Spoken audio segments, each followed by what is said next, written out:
presentamos 24 Noche.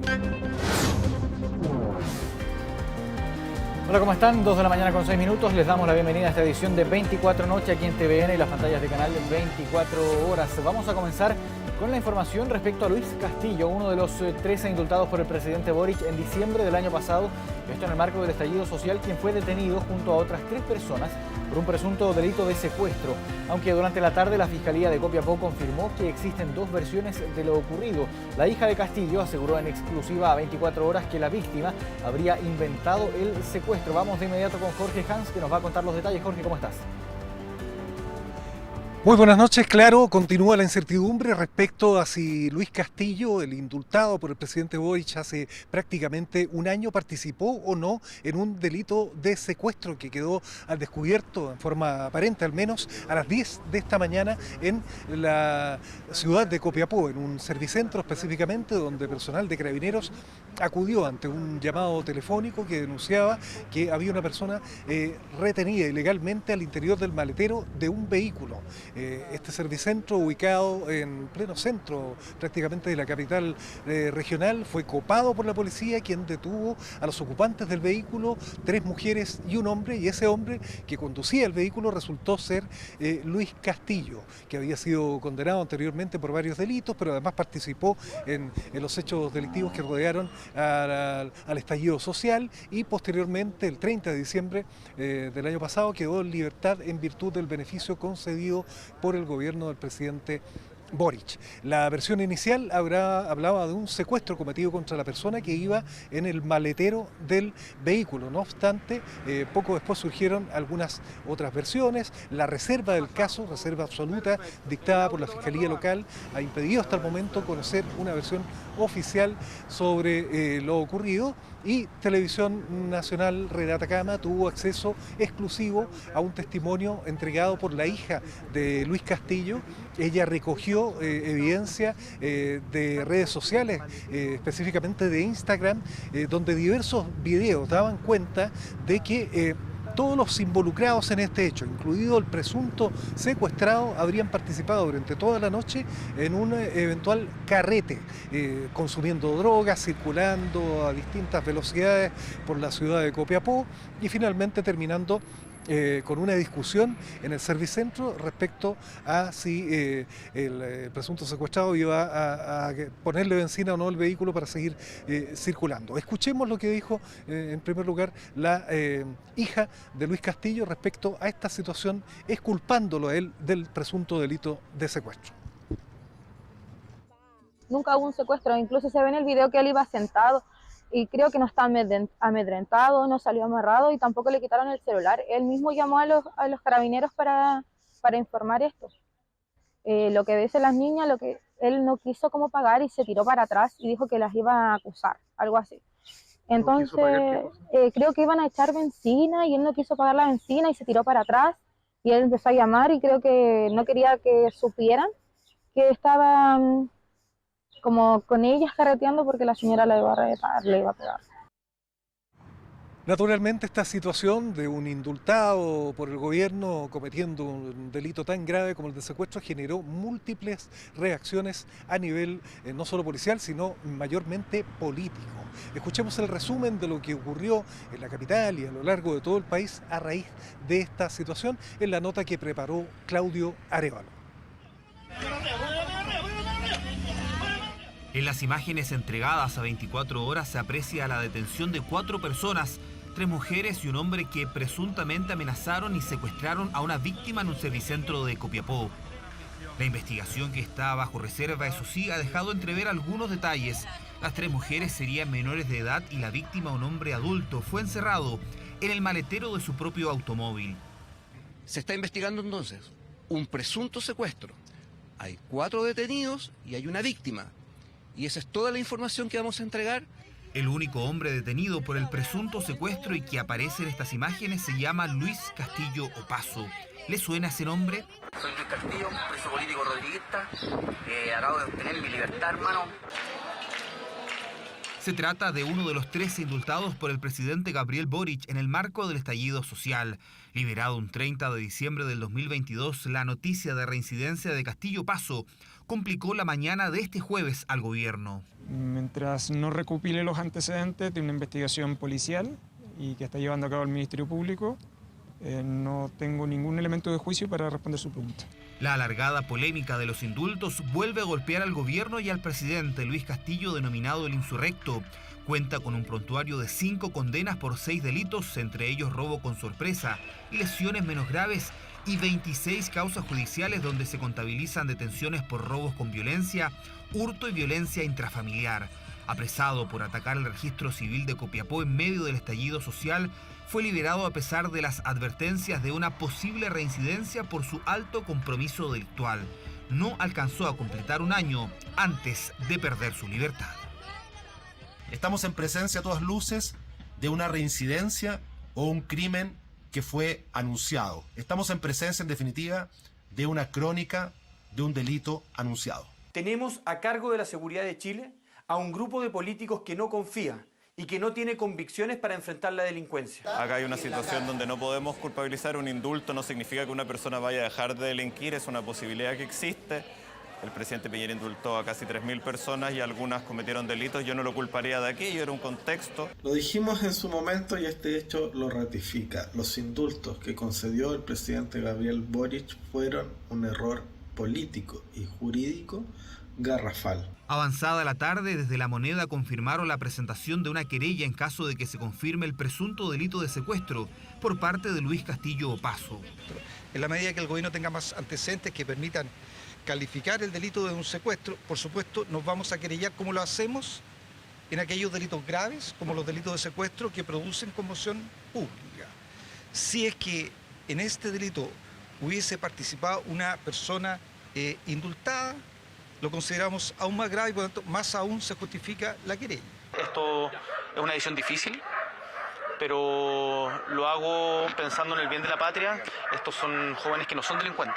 La postura del presidente Boric cambió desde la defensa por los indultos hacia el silencio ante las preguntas por los 13 beneficiados, específicamente por la libertad de 2 que contaban con un amplio prontuario judicial, el mencionado Luis Castillo y Sebastián Montenegro Coó. ¿Si sabía usted que Luis Castillo tenía 5 condenas previas al estallido social? Ya se ha respondido esa pregunta en reiteradas ocasiones. Mire, presidente, no se ha respondido si usted sabía, tenía los antecedentes que él tenía 5 condenas y 26 causas Mario, judiciales. ya se ha respondido esa pregunta en reiteradas ocasiones. Desprolijidades en el proceso, así como la presión de distintos frentes políticos, le costaron a inicios de este año el puesto a la ministra de Justicia, Marcela Ríos, y al jefe de gabinete de Boric, Matías Mesa López Andía. Esta detención instala nuevamente la incógnita si el gobierno conocía los antecedentes penales de quienes fueron liberados. Es un caso que se está investigando, que está en el marco de lo que la propia Fiscalía del Ministerio Público ha señalado como presunto. Sobre lo anterior ya no hemos referido en múltiples y reiteradas oportunidades durante meses. Es que no ha quedado claro. Hemos tenido resuelto esto por el Tribunal Constitucional y hemos tenido esto también resuelto por una comisión investigadora del Congreso Nacional. En medio de una sensación de inseguridad que alcanza el 90%, según la última encuesta en USC, el presunto secuestro abre otro flanco. Desde la oposición estudian incluso una eventual acusación constitucional contra el presidente, así como medidas contra los ministros de Justicia y del Interior. Y ver realmente si hubo una responsabilidad cierta, jurídica, política de parte del presidente, pero vamos a analizar absolutamente todo. O sea, interpelaciones aquí al ministro de Justicia, interpelaciones a la ministra Toá, distintas personas yo creo que pueden pasar en este caso. Durante la tarde de este jueves, Krishna Castillo, hija de Castillo Paso, alegó un falso secuestro, ya que tanto la víctima como su padre se conocían y habrían participado el mismo miércoles de una larga fiesta con alcohol y drogas junto a las 3 menores de edad. Nunca hubo un secuestro, incluso se ve en el video que él iba sentado y creo que no está amedrentado, no salió amarrado y tampoco le quitaron el celular. Él mismo llamó a los carabineros para informar esto. Una nueva versión ante un presunto delito que sigue sin esclarecerse un día después de ocurrido. La Fiscalía, de modo responsable, continúa junto a Carabineros de Chile y sus unidades especiales realizando intensas diligencias con el objeto de tener la mayor cantidad de información posible y hacer una persecución penal responsable en su caso. Un caso que sigue abierto, un presunto secuestro que instala un complejo escenario para el gobierno y el presidente Gabriel Boric a puertas del plebiscito de este domingo.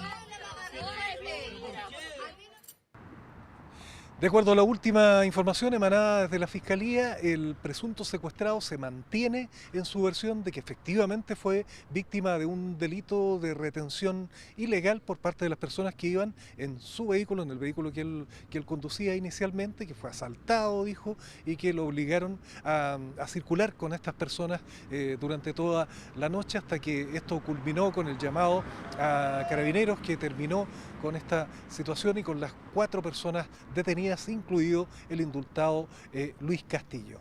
Es una información que está en completo desarrollo y que seguramente va a seguir dando noticia mañana con el control de detención y una eventual formalización por los delitos que logre acreditar la Fiscalía. Por el momento es todo desde Atacama. Adelante a ustedes.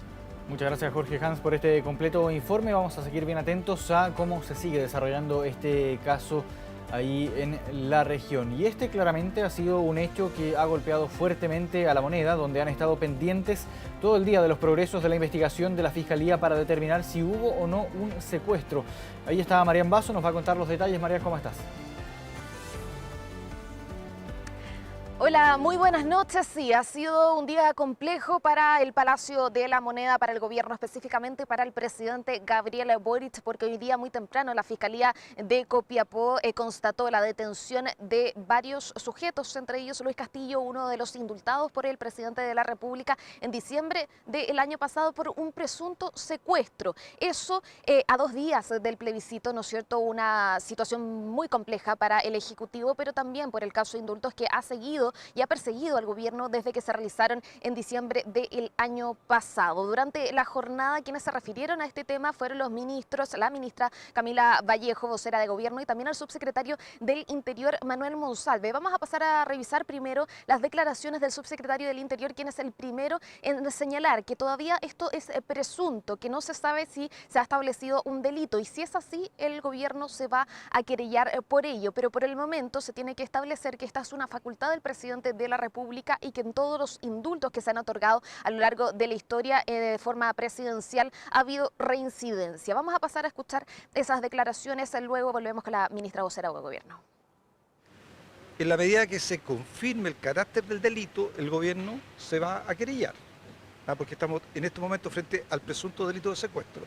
En la medida que el gobierno tenga más antecedentes que permitan calificar el delito de un secuestro, por supuesto nos vamos a querellar como lo hacemos en aquellos delitos graves. Si es que en este delito hubiese participado una persona indultada, lo consideramos aún más grave y por lo tanto más aún se justifica la querella.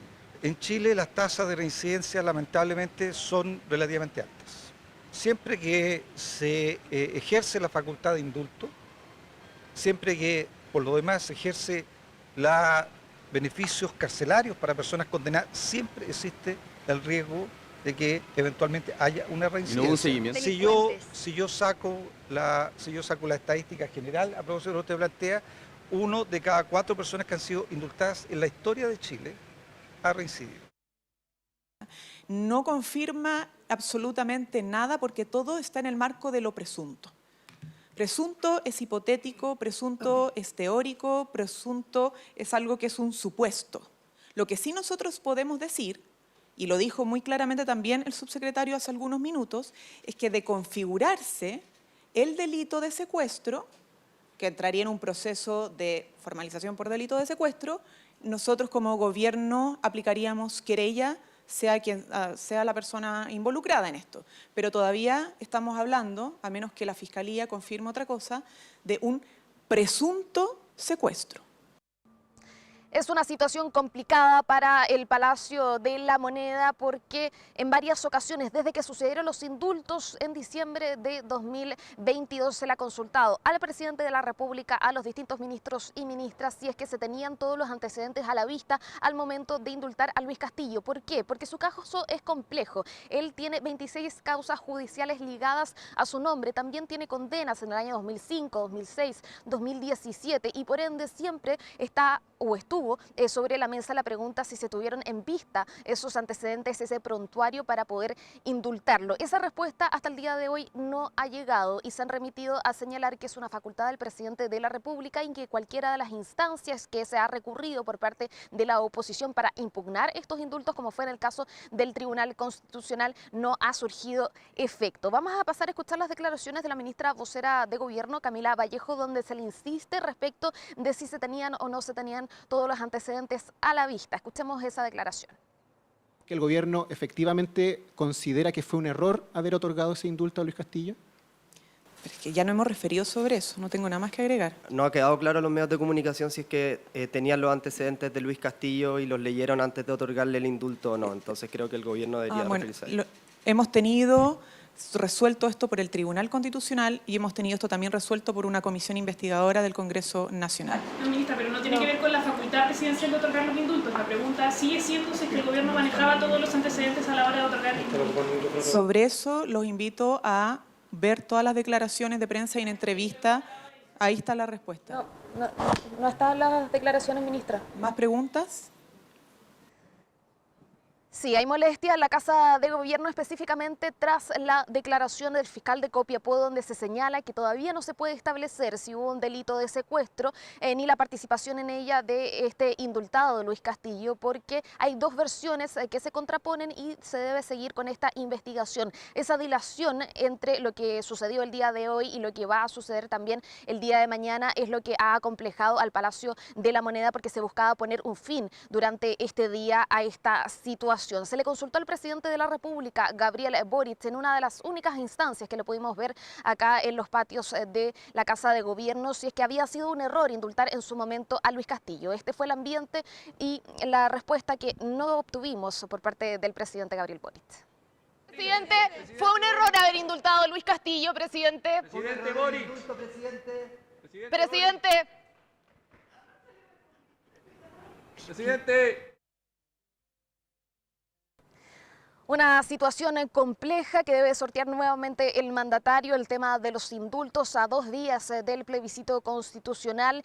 Una situación compleja porque todavía no se sabe respecto de si hay delito o no, si es que Luis Castillo, el indultado por el marco del estallido social por parte del presidente de la República, estuvo involucrado o no en un eventual delito. Todo ello, detalles que vamos a conocer en las próximas horas. Se espera que la Fiscalía también tome una decisión al respecto, si se formaliza o no se formaliza a las personas involucradas en esto, así que todo ese detalle y las reacciones también que puedan surgir de ello en el Palacio de la Moneda las próximas horas las estaremos llevando como siempre a través de todas nuestras señales 24 horas, 24horas.cl y por supuesto también Televisión Nacional. Gracias, María Embaso, por tu trabajo, que estés bien, buenas noches. Nosotros vamos a una pausa, 2 de la mañana con 24 minutos, ya volvemos con más informaciones aquí en 24 Noche.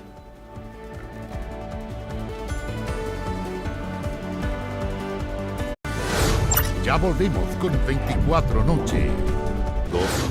24 Noche.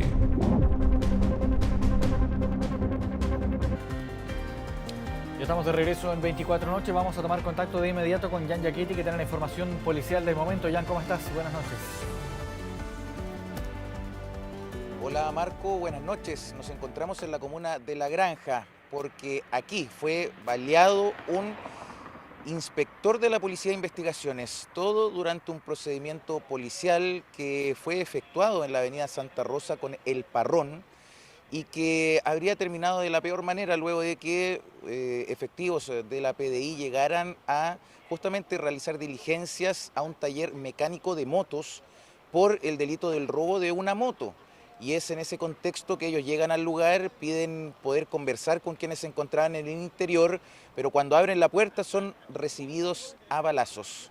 Esta situación es muy preocupante porque además de dejar a este inspector herido de gravedad con un impacto de bala en su pecho, en su tórax, es que también ocurre todo esto cuando las personas aquí transitaban, también había mucho tránsito vehicular en el sector.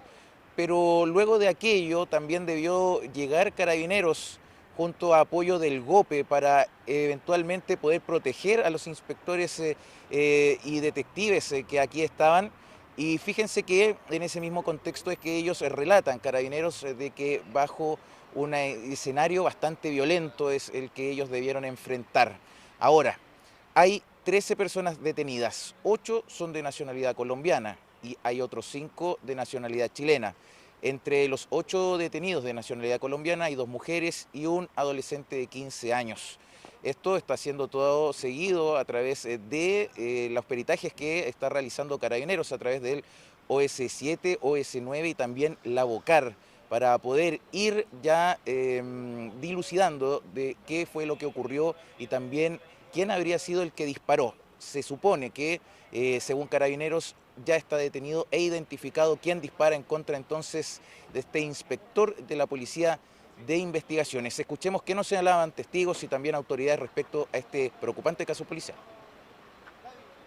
Por otra parte, en este lugar se habría efectuado un procedimiento policial en el cual desde el interior de este taller de motos se habría efectuado disparos en contra del personal policial que está efectuando un procedimiento policial, el motivo por el cual resulta este funcionario lesionado. La PDI se encontraba en una situación bastante violenta donde estaban recibiendo, ¿no es cierto?, disparos desde el interior del taller, por lo cual el Carabineros inmediatamente concurrió en cooperación de la Policía de Investigaciones para lograr la detención de estos sujetos. Escuché balazo y el helicóptero, que estaba dando muchas vueltas. Pero mi hijo me dijo que estaba el carro lanzagua para que así pues, la gente se fuera, porque había muchos disparos.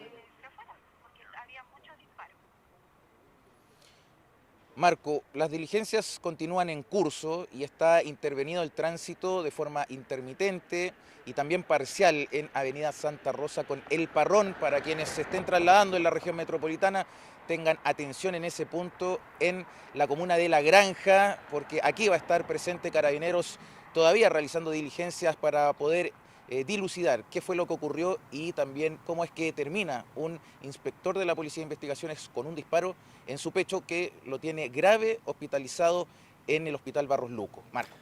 Claro, Jan Giachetti, vamos a seguir bien atentos a la evolución de este funcionario de la Policía de Investigaciones y de hecho ahí atrás tuyo se alcanzan a ver los peritajes que se mantienen a esta hora de la madrugada, 2 de la mañana con 35 minutos. Jan Giachetti, gracias por este contacto, quedamos en comunicación esta madrugada, que estés bien.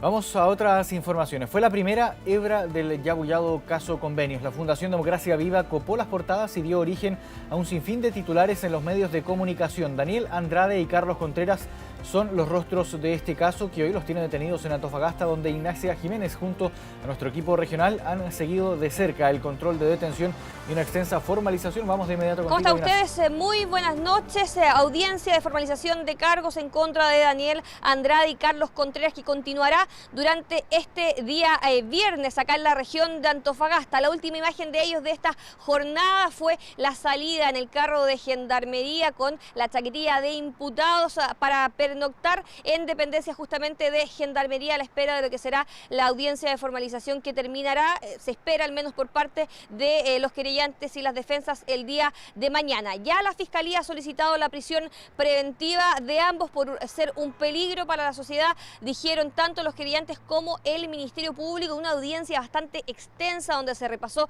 detalle a detalle de este caso que inició hace casi ya 6 meses acá en la región de Antofagasta. Se habló de las primeras denuncias que existieron por parte de funcionarios en la Seremía de Vivienda de acá de Antofagasta, también de conversaciones por WhatsApp que habría existido entre Carlos Contreras y también otros funcionarios que hoy día están siendo investigados por parte del Ministerio Público si es que tenían o no algún tipo de responsabilidad. Todas personas ligadas a un partido, a Revolución Democrática, que recordemos da también el inicio a este caso Democracia Viva hace ya ya, como yo les decía, casi 6 meses. ¿Qué es lo que viene durante la jornada de mañana? Las defensas van a tener que argumentar por qué ellos consideran que no tiene que existir la prisión preventiva y también presentar sus descargos de todo lo que hoy día presentó el Ministerio Público. Son, recordemos, 21 tomos los que tiene la carpeta investigativa que han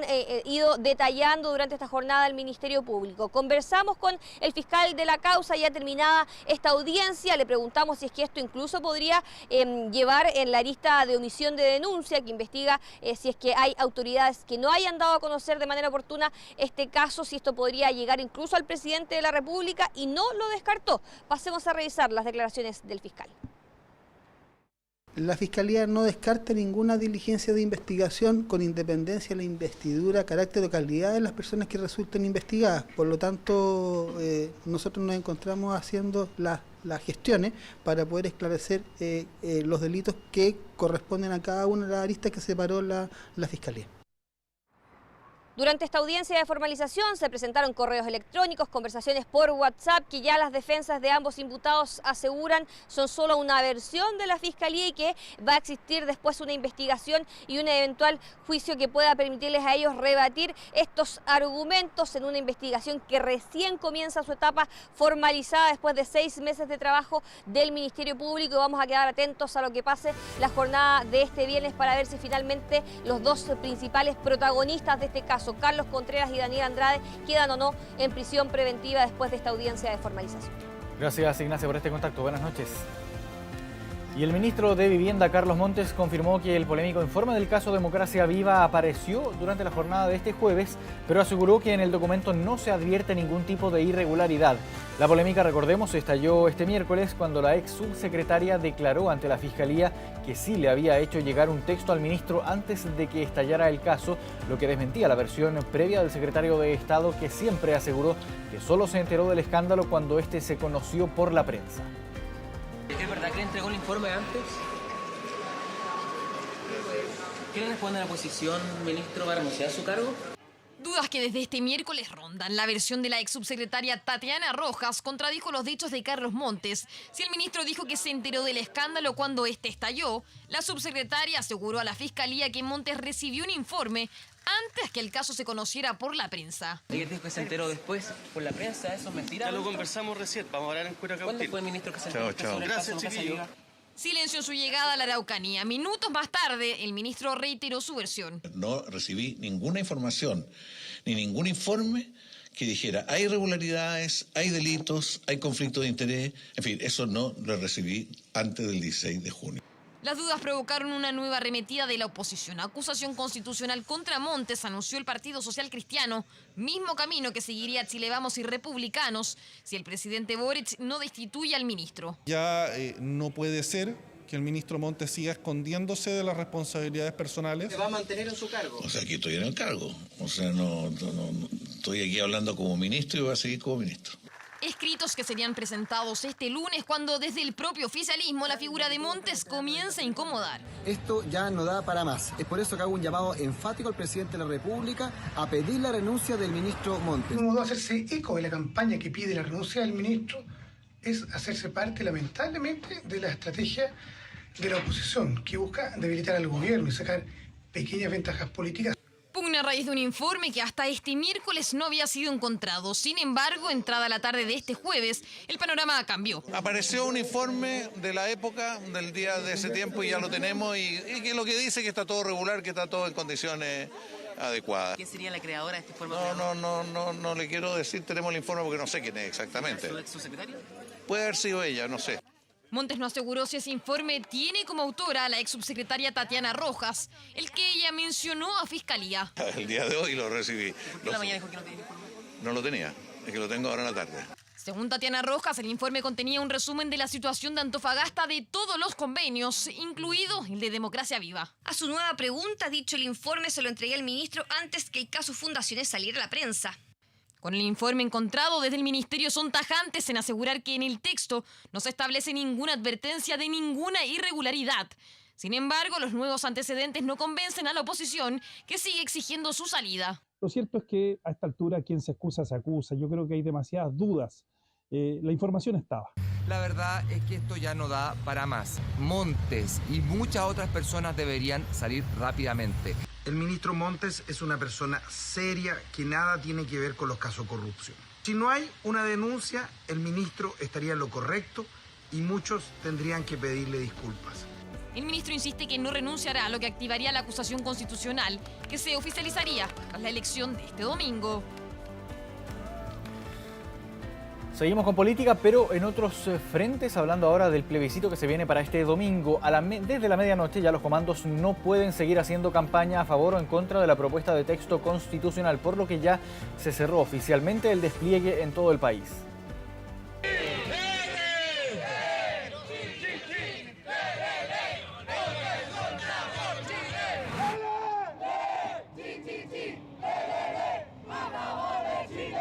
Tradicional grito, pero con un pequeño matiz, a favor o en contra por Chile. Y es que ni las altas temperaturas fueron impedimento para que los comandos y partidos políticos tiraran toda la carne a la parrilla este último día de campañas previo al plebiscito constitucional. No queremos ISAPRE, no queremos terminar con la gratuidad de la educación, queremos que las mujeres tengan sus derechos. Nosotros hacemos campaña con la verdad, con honestidad y mirando a los chilenos a los ojos. Últimas instancias del en contra y del a favor para que presenten sus argumentos de cara a las votaciones del domingo, en un día marcado por las formalizaciones del caso Democracia Viva y la detención de uno de los indultados por el gobierno. La pregunta que surge es cuánto influye esto a 3 días del plebiscito de salida. Hay antecedentes que permiten suponer de que el gobierno podría incluso haber participado como encubridores. Y sin duda que va a influir en el voto de este domingo. Se ha buscado una campaña del terror, una campaña que ha desviado la conversación a cualquier otra cosa, a la contingencia, a cualquier otra cosa, menos a discutir de un texto que nos perjudique y nos divide. Durante la jornada, las canciones, los gritos, los CHI se escucharon fuerte y desde ambas posturas el balance es positivo frente a una elección en donde deberán votar de manera obligatoria más de 15 millones de chilenos. La campaña logró su objetivo, hablar del texto, exponer los problemas del texto, evidenciar las deficiencias técnicas que tiene el proyecto. Finalmente le cierre las puertas a los procesos refundacionales, le cierra las puertas a la incertidumbre y la incerteza y podamos retomar con esta Constitución el camino de la estabilidad y del progreso. A la medianoche de este jueves, los comandos y partidos tendrán prohibido seguir realizando campaña, ya sea presencial o a través de redes sociales. Las cartas ya están sobre la mesa y la ciudadanía se prepara para este domingo votar a favor o en contra de la propuesta de nueva Constitución.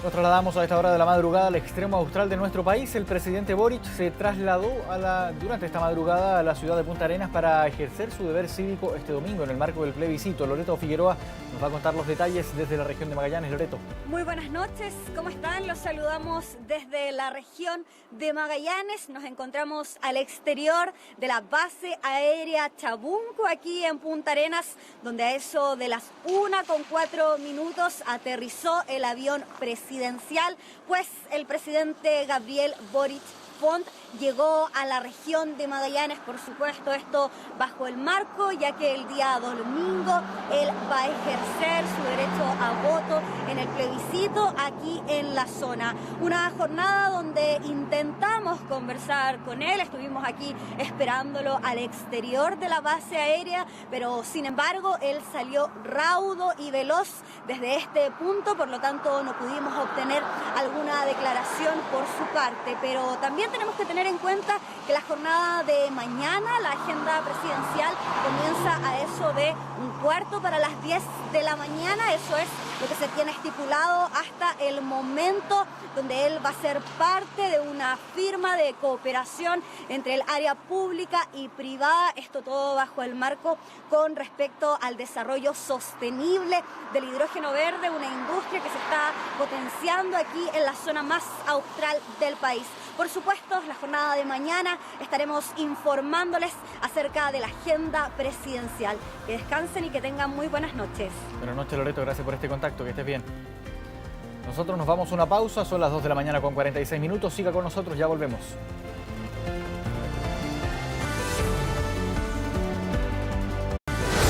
Ya volvemos con 24 Noche. Estamos viendo 24 Noche.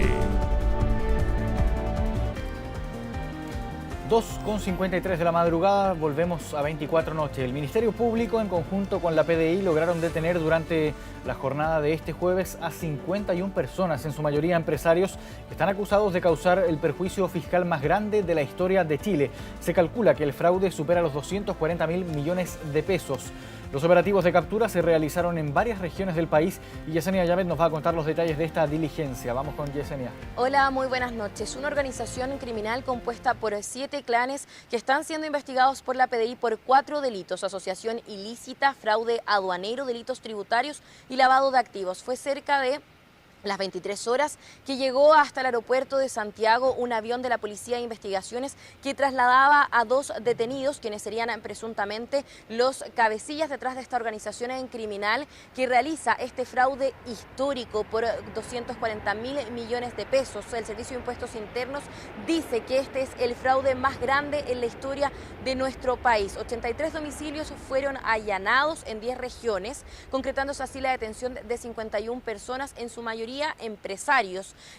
Estas personas finalmente serían parte de 100 empresas que se encuentran involucradas en este fraude que operaban desde el año 2015. Esta investigación detectó la emisión de 100.000 facturas falsas a 3.300 contribuyentes para así defraudar al fisco. En las próximas horas, los detenidos van a ser puestos a disposición de la justicia para que así se conozcan mayores antecedentes sobre este fraude histórico. Es importante también recalcar que si bien ya existen estas 51 personas detenidas, no se descarta que dentro de las próximas horas ocurran más detenciones, ya que serían cerca de 100 las personas que participaron en este fraude histórico.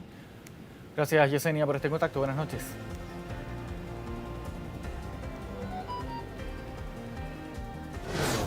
Internacional. Vamos a noticias del mundo. Combustible, viajes y alimentos son algunas de las áreas que sufrieron una importante alza en sus precios tras el anuncio del plan de medidas de shock de economía del gobierno de Javier Milei y que divide a la población argentina. Preocupada porque no me alcanza, que el sueldo se me va en transporte. Es una decisión que yo considero que está bien, porque si no, esto no va para más. No va para más. Opiniones cruzadas que dan cuenta del inicio del plan motosierra de Javier Milei. Se activan los recortes del gobierno, pero también inmediatamente los argentinos comienzan a ver las consecuencias. ¿Viste el precio de la nafta? Una locura, una locura. Hay que pagarlo, ¿qué va a ser? Es el precio que hay que pagar por la libertad. Y es que tras el salto del dólar oficial, algunos precios se actualizaron casi al mismo tiempo que las operaciones en el mercado cambiario, como por ejemplo el precio del combustible. Empresas del área anunciaron un aumento de un 37% en el precio incremento, que se suma al 30% que ya habían aplicado las compañías el viernes pasado, en la previa a la asunción de Javier Milei. Estamos haciendo, por supuesto, lo que creemos necesario e inevitable en una economía que está rota, con una herencia brutal, histórica por lo mala, por supuesto. Medidas que también impactaron en los viajes. Aerolíneas Argentinas anunció que tras la devaluación del peso, el precio de los pasajes se ajustó hasta un 100%. Misma situación se vive en el precio de los alimentos, alza que complica aún más en estas fechas de fiestas. De hecho, con el inicio del plan de emergencia económica, hacer un asado básico para 6 personas en el país vecino cuesta 39.000 pesos argentinos, lo que significa el 25% del salario mínimo trasandino, que corresponde a 125.000 pesos argentinos. Mintió. Al final de cuentas, lo que vamos a estar pagando va a ser ¿quién? El pueblo. Sus medidas en teoría están buenas para arreglar la economía, pero que en el medio mucha gente va a sufrir por eso. Mientras la inflación no da tregua, alcanzando un 160,9% interanual, donde los precios al consumidor de octubre a noviembre crecieron un 12,8%, siendo la salud, los alimentos y bebidas no alcohólicas las áreas más afectadas. Normalmente este tipo de administración tiene que pagar los costos de resolver los problemas creados por la anterior. Este es un desafío para Milei. Tiene la convicción sobre lo que tiene tiene que hacer, pero la gran pregunta es el poder político que tendrá. Mientras la ministra de Seguridad, Patricia Bullrich, anunció que se derogará el decreto de custodia presidencial del expresidente Alberto Fernández y su familia fuera del país, medida a la que se suma la petición para que se deje de pagar una de las millonarias pensiones de privilegios a la ex vicepresidenta Cristina Fernández. Las medidas de shock de la administración de Javier Milei ya están provocando amenazas de manifestaciones. Para ello, el gobierno se prepara organizando un protocolo contra piquetes, confirmando sanciones severas a quienes planeen y financien cortes en las calles. De esta forma llegamos al final de esta edición de 24 Noche, 2 de la mañana con 59 minutos. Agradecemos su sintonía, los invitamos a que sigan en TVN, Canal 24 Horas y todas sus plataformas. Que estén muy bien, buenas noches.